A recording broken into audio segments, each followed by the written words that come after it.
Hi, this is Kim Bland, and we are currently in our teamwork theory course.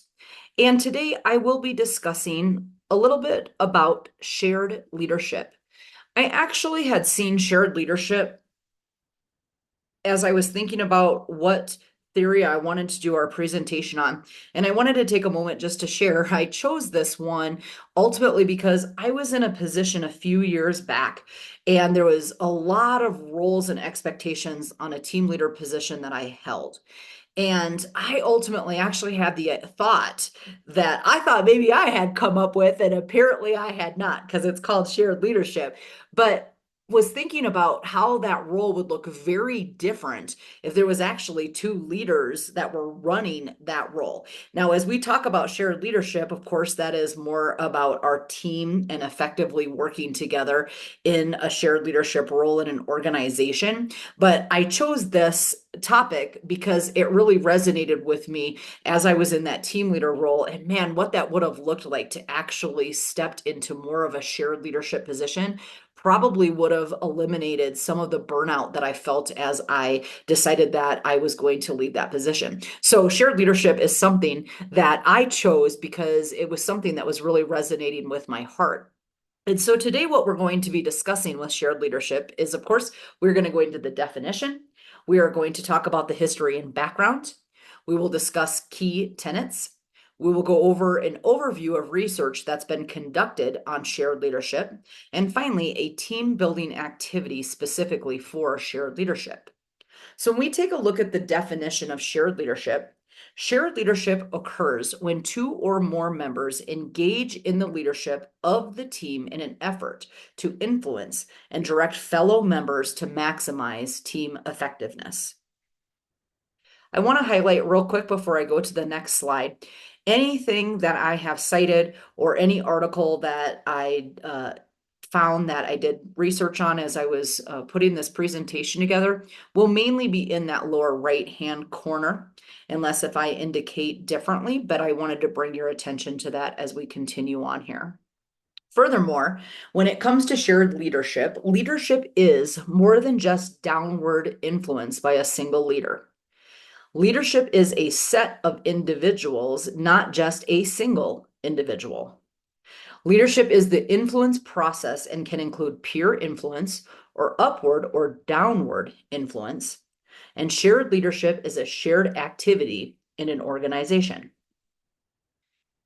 As we look at the history and background, I wanted to just give a real basic idea of what general leadership has looked like. Historically, leadership has been perceived as a single leader. Leadership was formed during the Industrial Revolution. Originally, leadership was control and oversight. It was considered a vertical model of leading. And finally, general leadership was kind of that command and control approach that we had. On the other hand, when we take a look at shared leadership starting to emerge, this actually started in 1924 with Mary Parker Follett. She introduced the law of the situation, stating the leader should follow the person with the most knowledge. Furthermore, Bowers and Seashore in 1966 indicated that influence comes from peers.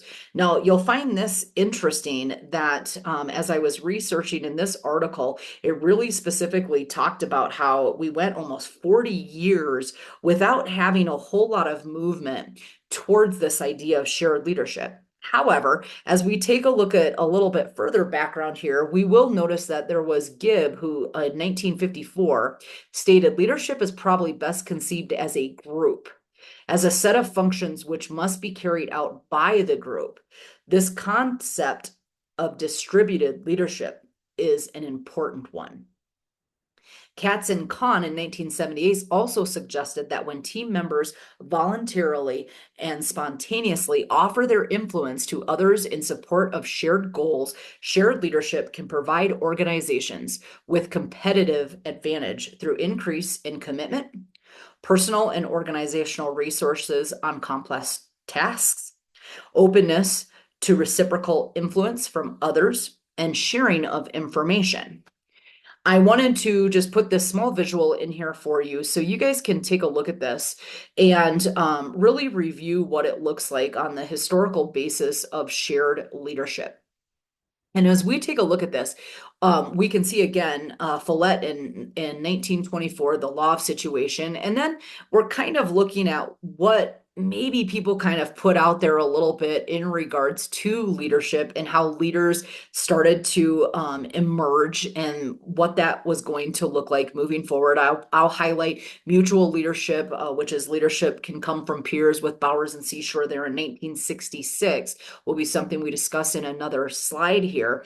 And as we look kind of towards the bottom here, we're going to Manson Sims, and they're just talking about self-management work teams. So team members can take on roles that were formerly reserved for managers. So we're looking at this evolution kind of taking place on these next two slides here. And as we think about this next slide, we then go into followership, which is a word many of us have heard as we continue to take our courses here. We also go into shared cognition and then connective leadership that is happening. And we're examining what that actually looks like and what that looks like to kind of work towards the team. And I will be emailing this out to each of you so you could take a little bit further look at what this is going to look like in regards to the theory of shared leadership and what this looked like over time here. So as we've kind of represented the definition, we've gone into a little bit of the background. I just wanted to say what really is shared leadership. Shared leadership is not a position. It is a process to be shared with the team. In shared leadership, a person sees a need for a necessary action and then takes action to move the team ahead. Shared leadership happens when everyone takes action when a team is struggling. Team members do not wait for the team leader, and everyone feels that responsibility on the team. So here's some main key tenets with shared leadership. So we've removed from that hierarchy of authority into cross-functional teams. A leader becomes the peer to the group. We bring together diverse sets of backgrounds dependent on the expertise of team members. So the team leader isn't the only expert. Everyone in the group is the expert. And we put those people into action with shared leadership. The leader is not the authority, but an influence to the peers. The differing backgrounds, perspectives, and characteristics are actually distributed across the team. And this, of course, is the equal distribution, which, of course, leads us into teamwork. So some more key tenets that I wanted to just kind of share in more of an awareness sense and why shared leadership is so important is because senior leaders may not have the most up-to-date information in the fast-paced changing world that we're living in. Speed is also necessary, and this is actually going into a lot of values that a lot of businesses are starting to incorporate. Like speed is important to our values. So quick action is needed. We can't wait for that senior leader for a response. So that needs to be distributed or shared by our peers. And then necessary leadership skills are distributed among those who have the necessary skill for what job is ahead of us. So all in all, shared leadership transpires when employees display equal amounts of influence on each other. So let's talk about some research on shared leadership. So Bowers and Seashore again in 1966 found mutual leadership, between life insurance agents, the types of insurance sold, and the cost per unit.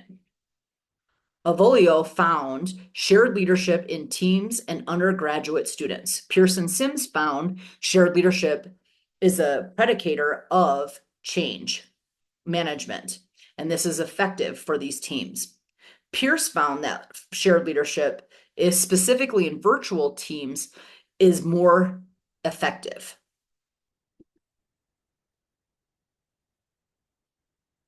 Shared leadership is more effective than traditional leadership in regards to self-ratings, manager and customer rates, objective team performance, satisfaction, and problem-solving quality. And this was Bergman that really indicated this in his research in 2012.